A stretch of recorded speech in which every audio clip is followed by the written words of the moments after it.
Why does 867-5309 sound so familiar?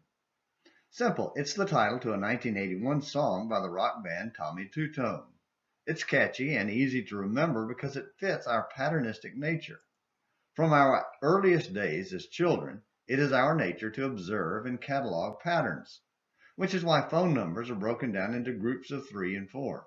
867 followed by 5309 is much easier to recognize and remember than as a seemingly random collection of numbers, 867, 5309.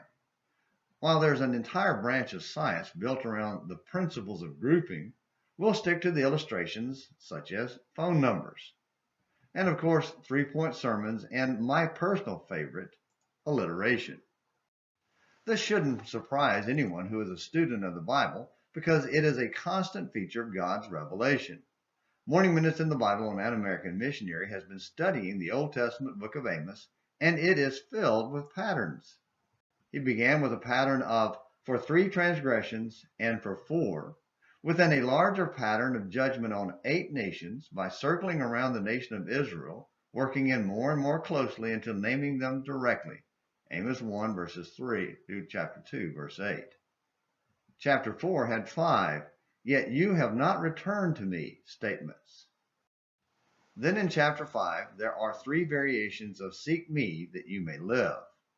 While the statements are attention-getting because of the pattern, we need to dive a little deeper into the pattern of sin that prompted God's call to seek him.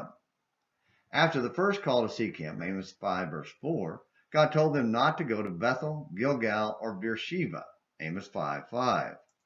Those names mean little to us since they are cities far away and long since buried in rubble. But 2,700 plus years ago, they were important cities because of their temples. They were centers of idolatrous worship.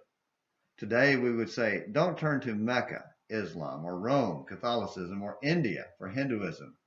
Or, dare I say it, don't turn to any denominational organization. Don't attempt to seek God through idolatry. The second call to seek him, Amos 5 verse 6, followed with a condemnation of their refusal to pursue justice and righteousness, Amos 5 verse 7. The people of Samaria were prosperous precisely because of their use and abuse of the poor and needy.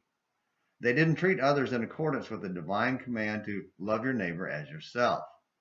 Don't attempt to seek God while practicing injustice.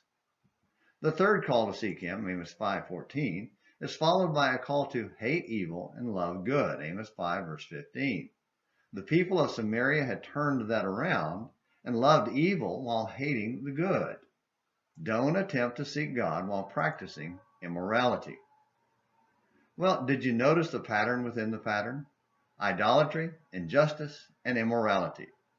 Those are the things we must renounce if we want to seek God. Sadly, the predominant pattern in our life is our refusal to turn loose of those practices and seek God with our whole heart. But God still calls, and while breath remains, there's time and opportunity for you to seek God. Will you? The choice is yours. Thank you for watching Morning Minutes in the Bible on An American Missionary. Until next time, this is James McClenny hoping you have a great day.